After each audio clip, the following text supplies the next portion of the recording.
Alex Forte here. This is Golf Simplified.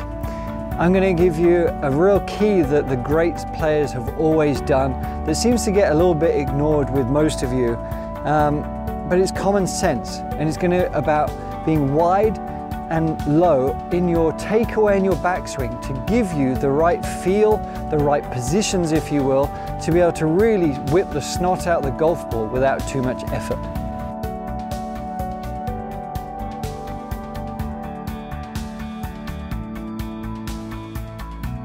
So we can often get bogged down with feelings of, how to hinge the wrist, where we're turning the body, all this kind of nonsense. But really, if we're thinking about what we're trying to do, and that's send something that way with a nice smooth rhythm and a tempo, okay? We're not going to do that from a cramped type position. None of that really makes sense.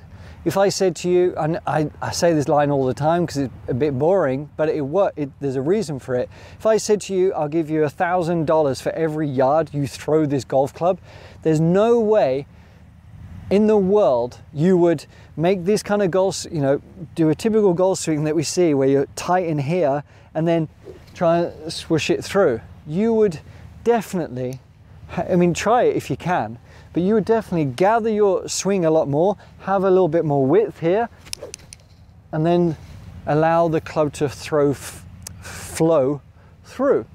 Now, the reason why I talk about that stuff all the time is because that's how we're wired as, that's what we're meant to do. And the golf swing has become so overtaught and overcomplicated that we get stuck thinking about all these positions. So here's a little drill that's going to give you that sensation, hopefully. Now I've got a tee peg here, and I've got it in line with my target.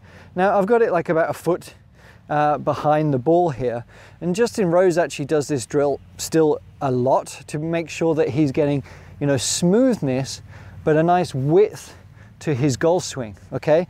So what we're trying to feel from our setup, we're trying to feel like we're brushing away. If you feel like you're coming too much either on the outside, that's going to solve it, because this is basically down our target line. So if I continue on that path here, that feels like, okay, from this position, I feel like everything's getting back to the ball and sending down the target line. If I bring it in too much here, now I'm feeling like, okay, I have to compensate now to get back to that golf ball, at least on down the line.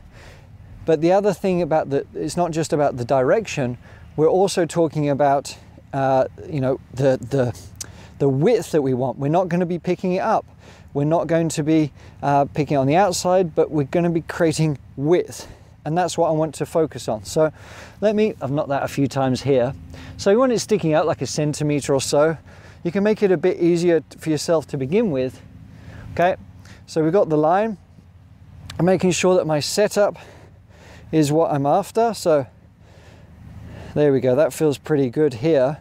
So now, does that match? Am I going to get real width from this takeaway that's going to give me the swing that I want? Not bad at all. Not perfect. It wasn't my, there's something about that swing, it just felt a little bit too armsy. So I'm going to feel on this one, I'm still going to try and get some width, but I'm going to try and get a bit more rotation and my right shoulder behind. So let's try that again. Sometimes it's quite hard because I'm talking so much during these shots to actually really just execute it how I'd like to. So I'm going to make sure that I turn. See, I missed it. So that's when we stop. There we go. This is about practice, and there's a reason why these drills exist. So there we go. So let's make sure that I've got this correctly. Better. I got behind it a bit more, and that was the takeaway that I wanted. Now we can make this as exaggerated, as hard as we want, to really feel like, okay, we're getting width. So I'm trying to keep working towards that width here, That's what's going to give you freedom and power. Give that a try and be a bit ruthless on yourself. If you don't hit the tee peg, don't hit the golf shot, just like I did. If you like that, please chat to us below, like and subscribe to the channel. We have stuff coming all the time, and we have some really neat stuff over on the website on theartofsimplegolf.com/free. Thank you very much.